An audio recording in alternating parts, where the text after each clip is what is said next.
Hello, and welcome to the Let Them Live podcast. I'm Emily Burning, your host, and also the president and co founder of Let Them Live. We bring you interviews with unsung heroes and inspiring individuals who are in the fight to save babies, mothers, and fathers from abortion.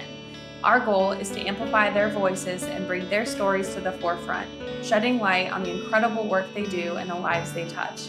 This is more than just a podcast. It's a platform that allows everyone to share their pro-life stories and inspire us to passionately continue advocating for life.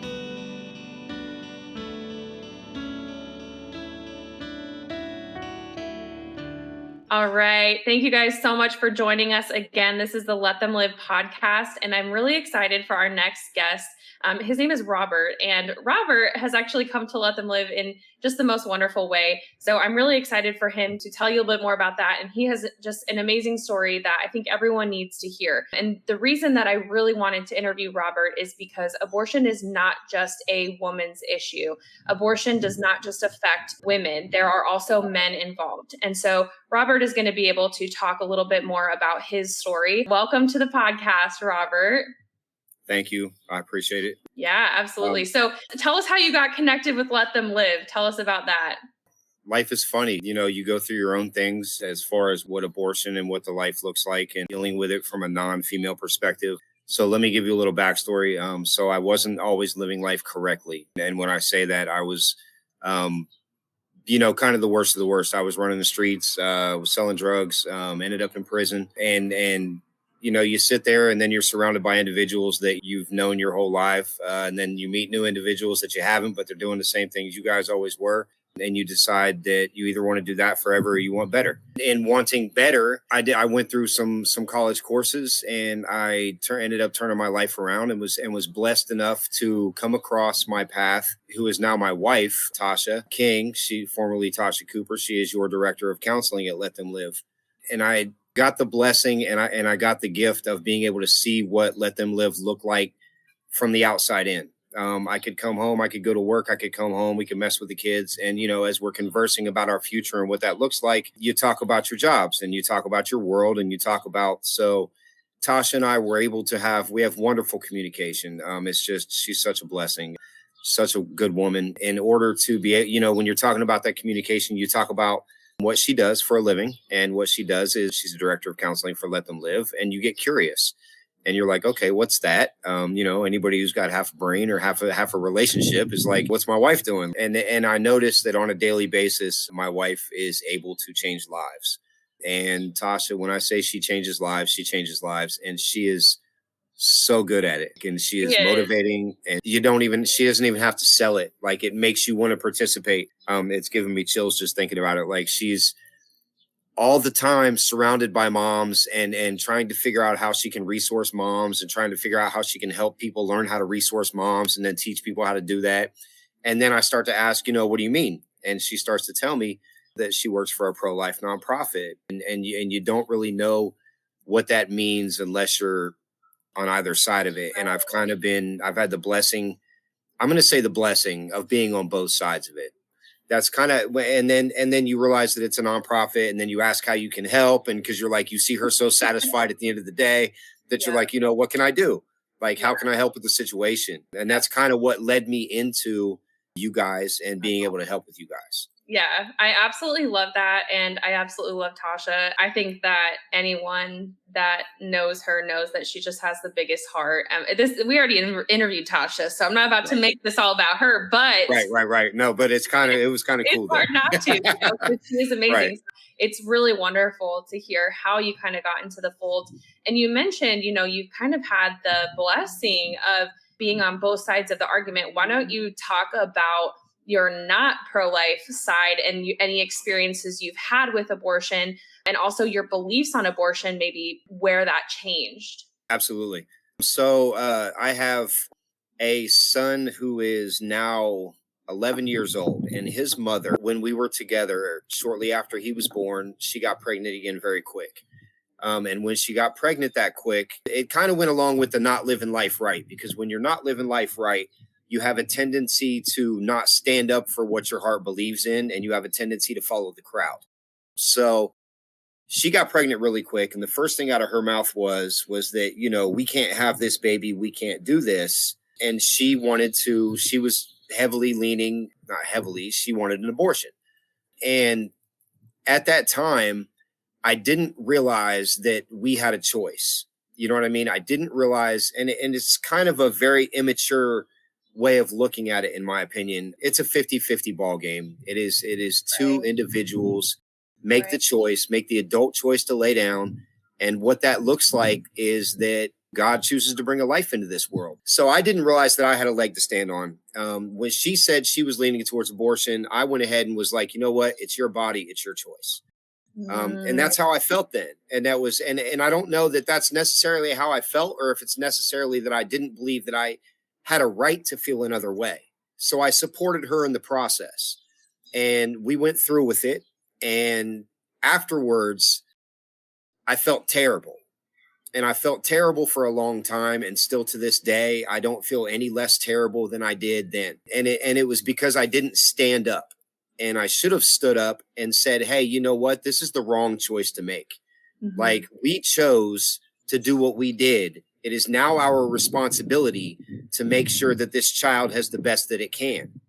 Right. Right. Instead, I went the other direction, and it kind of, it really truly affects how I do what I do now, and how I'm able to help, and how passionate I am about how she feels at the end of the day, so fulfilled, and wanting to be a part of that, Right. because it very much hurts your soul when you realize that, hey, you know what? I participated in murdering a baby after I didn't feel like I could do the right thing.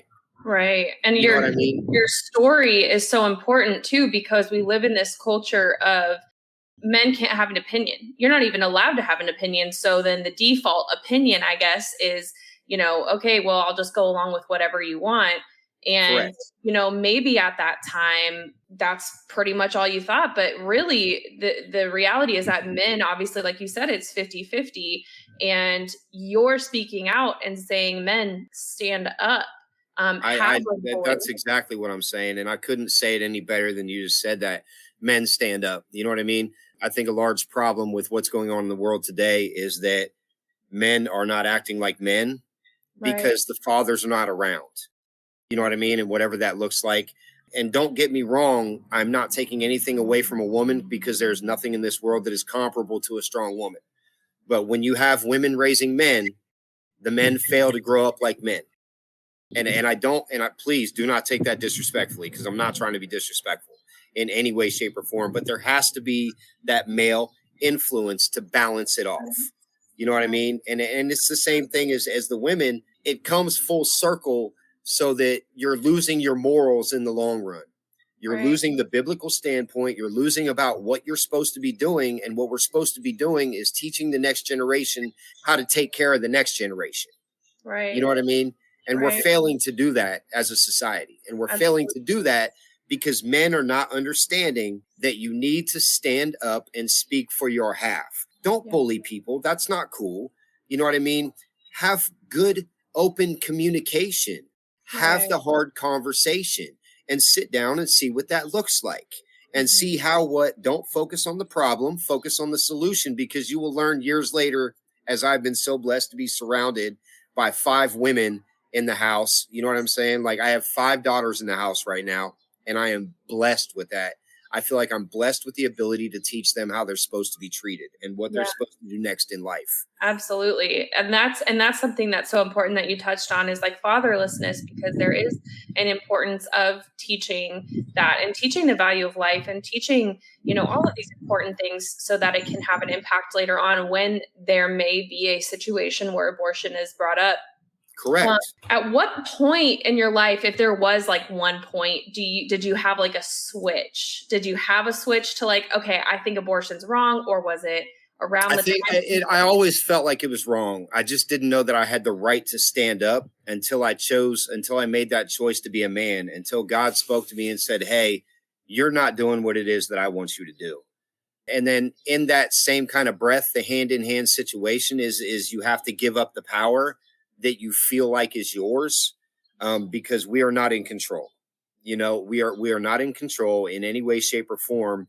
This world is created by design, and we are put on a path that is not ours in any way, shape, or form. But we were also blessed and cursed with the gift of choice.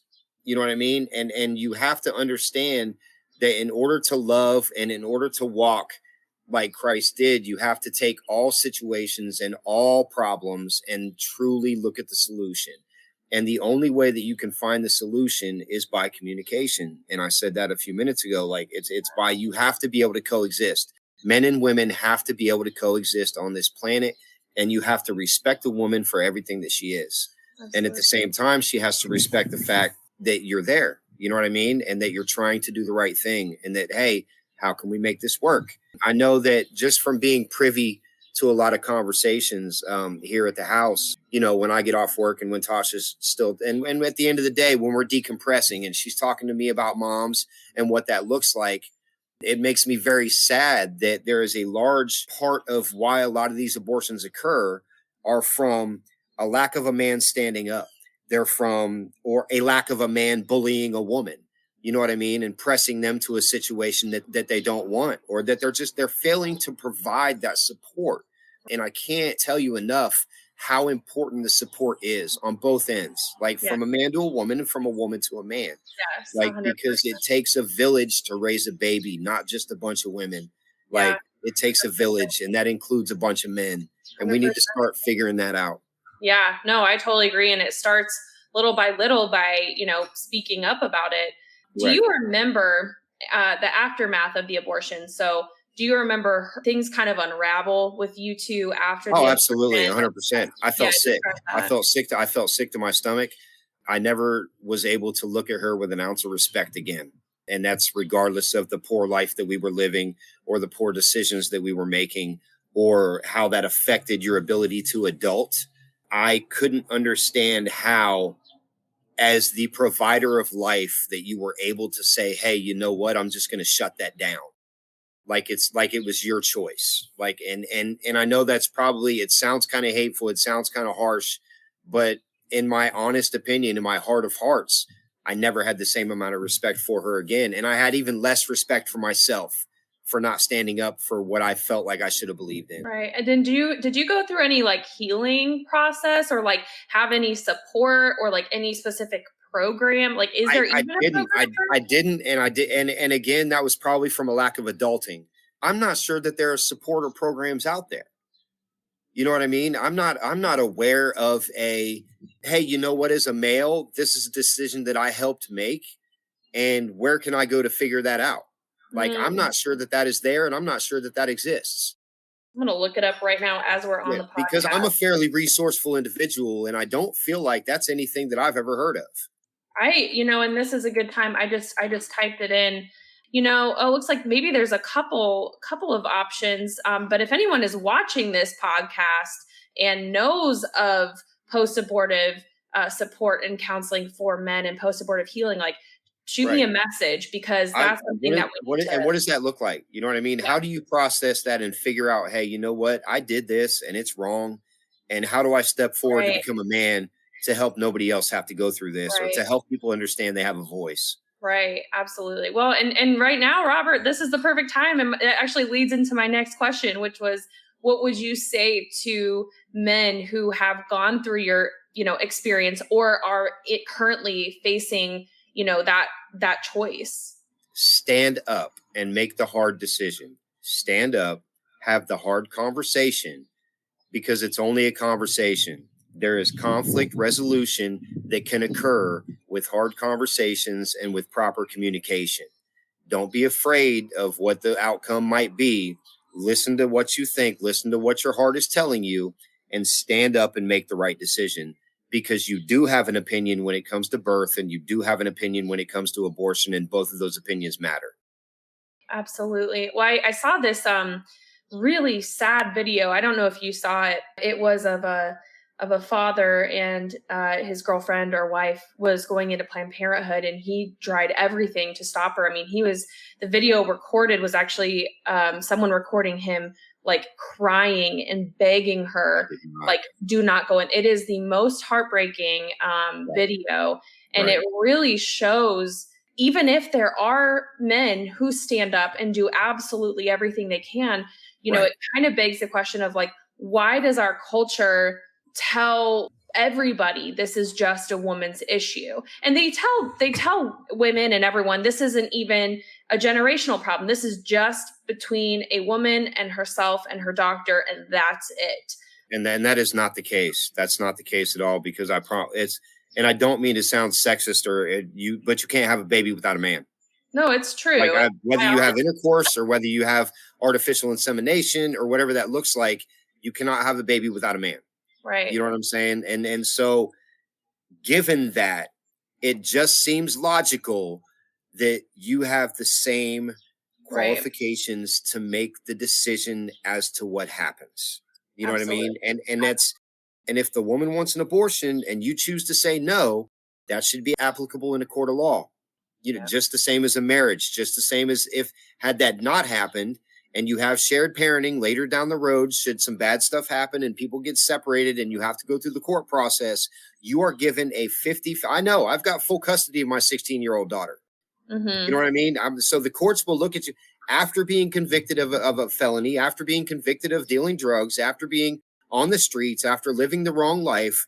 And her mother is a nurse practitioner who's never been in trouble in her life. And the courts looked at me and said, you know what? Your household is the best place for your 16-year-old daughter. You know what I mean? So we have a leg to stand on, and we have an equal opinion. Absolutely. And that's just something that needs to permeate our culture, because, women, every single person needs to understand that this is not just a, ignore your screaming, crying husband No. while you go do something that is clearly taking a life and taking his son or daughter, because it's a woman's body. And I think that's probably where we get tripped up. That's Right. why we are in the situation, because Oh, I agree. our wombs are Right. growing life. And so we Right. get confused that now all of a sudden that value is up to the woman to decide if that baby has value. And that's Right. just so false. And well, it's a catch-22. It is super a catch-22, because I hear all these women talking about, where's he at? What's he doing? You know what I'm saying? Like, and in the flip side, like, you left him out of the conversation. Like, what do you mean, where's he at and what's he doing? Both ways, whether you choose to have the child or whether you don't. And I think the words are compromise and the words are balance. You know what I mean? Like, we have to look at each other equally. Like, men and women on this earth are equals. And it just has to go like that. And that's how you raise good kids. And that's how you teach them to be good people.